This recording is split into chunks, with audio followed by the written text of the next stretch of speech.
Salut Internet, vous êtes hyper investi dans cette série de vidéos avec des centaines et des centaines de commentaires à chaque fois, donc vraiment merci, ça me motive à fond, vous imaginez même pas. Aujourd'hui, direction la capitale de la Corée du Sud, un autre pays fascinant. Aujourd'hui, direction Séoul. Et juste avant de commencer, je vous invite après ça à aller découvrir une petite vidéo que j'ai pu faire pour les réseaux sociaux de la Caisse des dépôts, dans laquelle je présente leurs actions chez moi en Guyane. J'en suis super fier, donc je vous mets le lien en i et en description. Bon, on démarre ?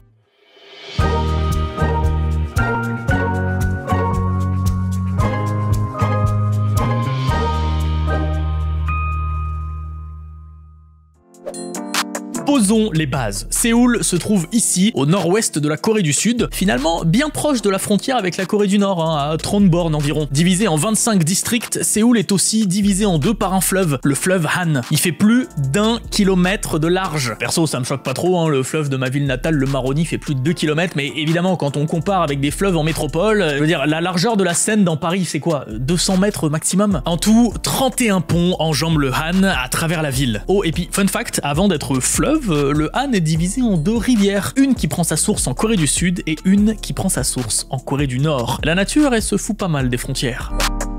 Sur la rive sud de ce fleuve se trouve le lac de Sokchon. Il est divisé en deux par une rue, mais à la base, c'était juste une partie du fleuve. En fait, il y avait une île gigantesque au milieu du fleuve, ce qui fait qu'il se divisait en deux cours d'eau. La grande rivière Songpa au nord et la petite rivière Sinchon, un peu comme la Seine autour des îles de la Cité et de Saint-Louis. Au début des années 70, ils décident de fermer la rivière Sinchon pour connecter l'île avec la rive sud, et paf, on a le lac de Seokchon, un vestige de cette dernière. Lac célèbre d'ailleurs pour son festival des cerisiers en fleurs tous les printemps.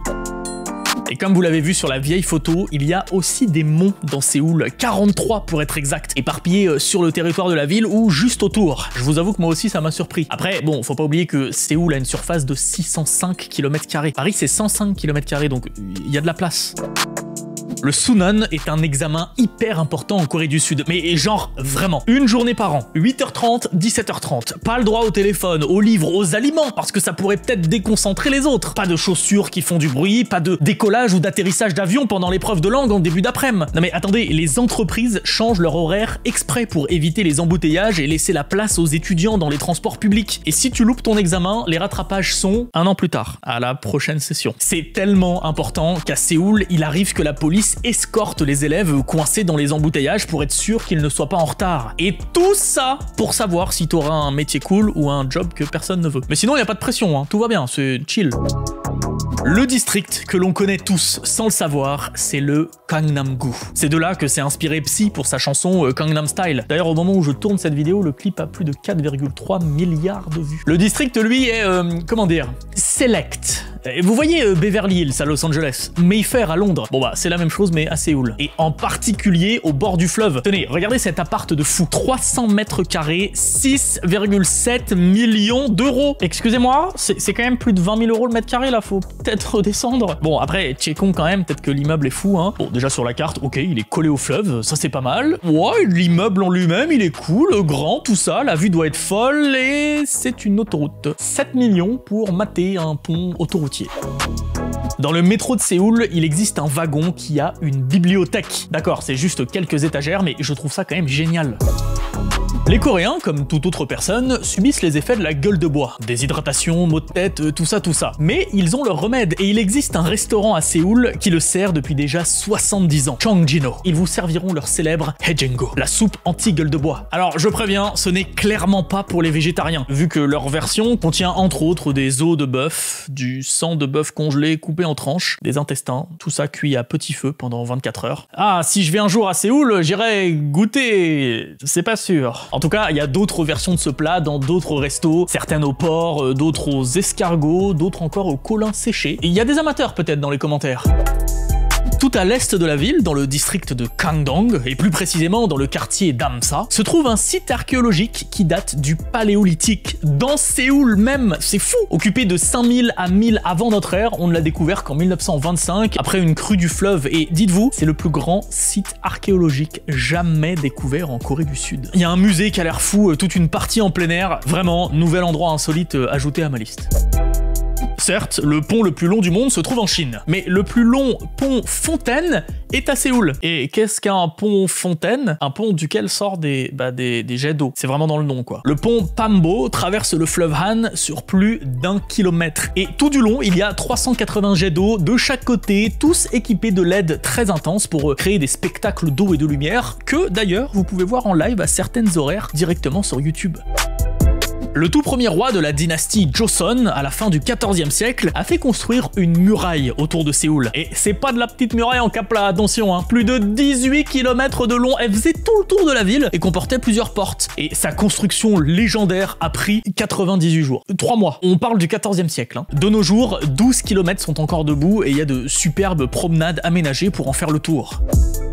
Vous savez ce qu'il a construit d'autre, ce roi? Un palais, le palais de Gyeongbo. Magnifique monument dont la surface est de 432 000 mètres carrés. Au prix du marché parisien, on est à 14 millions d'euros de location par mois. Hein. Je sais pas si vous cherchez un appart étudiant, on sait jamais. Évidemment, vous le comprenez, avec une taille pareille, on dit palais, mais en fait c'est un ensemble de plus de 300 bâtiments. Et tout ça part en fumée 200 ans après sa construction. Puis est reconstruit en 1867, puis redétruit par les Japonais. Et ce n'est que dans les années 90 que finalement le gouvernement coréen commence les rénovations du palais. De nos jours, si vous le visitez, il y a des tonnes de choses à voir. Il y a même une cérémonie de changement de garde, comme à Buckingham Palace. Alors, je veux vraiment pas me moquer, ou même manquer de respect à une culture millénaire et tout, mais vraiment... Je veux dire, on dirait quand même une classe de CM1 en cours de musique qui essaie de jouer tous les instruments en même temps. Un bâtiment unique à Séoul qui réunit 3 musées insolites. Elle s'est fait exprès pour notre chaîne, ça ou quoi? Déjà, le Trick Eye Museum, un musée de réalité augmentée et d'illusion d'optique où vraiment tous les gens des photos que je trouve sur le net ont l'air de s'éclater au plus haut point. Il y a aussi le musée de la glace. Alors, pas à manger, hein, là on parle de glace, de glaçons quoi. Et puis il y a le fameux musée de l'amour qui n'est clairement pas du tout pour les enfants. Ouais, il faut pas être prudent parce qu'on est sur le même genre d'art que le Trick Eye, où tout n'est qu'illusion d'optique. Et ouais, allez, un fait suivant peut-être. Si vous avez déjà vu des reportages de cuisine insolites dans le monde, alors vous avez déjà vu le gigantesque marché Kwanjan. 42 000 mètres carrés, plus de 5 000 stands, plus de 20 000 personnes y travaillent, des dizaines de milliers de visiteurs par jour. Et on y trouve de tout, hein. C'est déjà le temple du textile, mais surtout le temple de la bouffe. Tout ce qui est mangeable en Corée du Sud, est sûr que ça se trouve dans ce marché. C'est facile par exemple là-bas de manger le célèbre plat sanakchi. Enfin, plat, bon, c'est une pieuvre vivante découpée en morceaux puis assaisonnée avant d'être immédiatement mangée. Oh, vous savez quoi? Ça me rappelle un peu une de mes toutes premières vidéos où je vous montrais un plat de grenouilles fraîches. Autre endroit insolite de Séoul, le café Toan, qui a un autre nom beaucoup plus explicite pour ceux qui comprennent pas le coréen, le café caca. Voilà. Hein, une déco 100% emoji caca, des gaufres en forme de caca, des tasses en forme de toilette. C'est de bon goût, je dirais. Le stade olympique de Séoul en a vu des choses. Les Jeux olympiques de 1988 déjà, mais aussi pas mal de concerts. Tenez d'ailleurs, petit quiz, on est en Corée du Sud. À votre avis, qui a explosé le record de spectateurs dans le stade? BT Michael Jackson. 100 000 spectateurs en 1996. Bon, BTS a quand même fait plus de 90 000 spectateurs en 2018, c'est pas mal, je vous l'accorde. Et attention, hein, ne venez pas râler en commentaire, je sais que BTS a fait un concert là-bas en 2021 avec plus d'1,3 million de spectateurs, mais c'était un concert en streaming. Donc ça ne compte pas. C'est ma vidéo de toute façon, je fais ce que je veux. Et en vrai, j'ai tellement envie d'aller visiter ce pays. Entre la bouffe qui me fait saliver, tous les lieux insolites possibles et inimaginables, et Margot qui me convertit à certains K-dramas et groupes de K-pop. D'ailleurs, si je pars en Corée du Sud et que j'y filme une vidéo, on est d'accord que ce sont pas des vacances, mais du travail, non? Bon bah du coup, je veux pas vous forcer, mais ce serait cool de vous abonner, de liker, enfin voilà, de faire vivre cette vidéo, hein. Allez, moi je file. Merci encore d'avoir regardé ce contenu vidéoludique jusqu'ici. À très vite. Salut Internet. Petit message complémentaire, messieurs, dames, en conclusion de cette vidéo, juste pour vous dire, pour ceux qui l'ont remarqué, la vidéo de la semaine dernière sur la criminologie n'est plus en ligne, c'est pas trop de notre faute, on a eu un giga bug sur YouTube, j'ai jamais vu ça de ma vie. Concrètement, j'ai dû à un moment mettre un petit flou sur une image où on s'était trompé.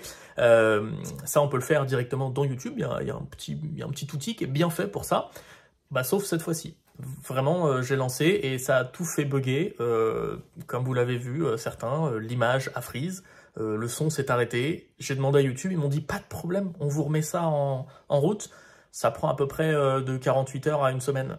Donc bah, vraiment, bah, tant pis, on ressortira la vidéo dans quelques mois, voilà, ça servait plus à rien. Écoutez, c'est pas très grave, de toute façon, comme je vous l'ai dit, on se retrouve très vite pour d'autres vidéos. Merci.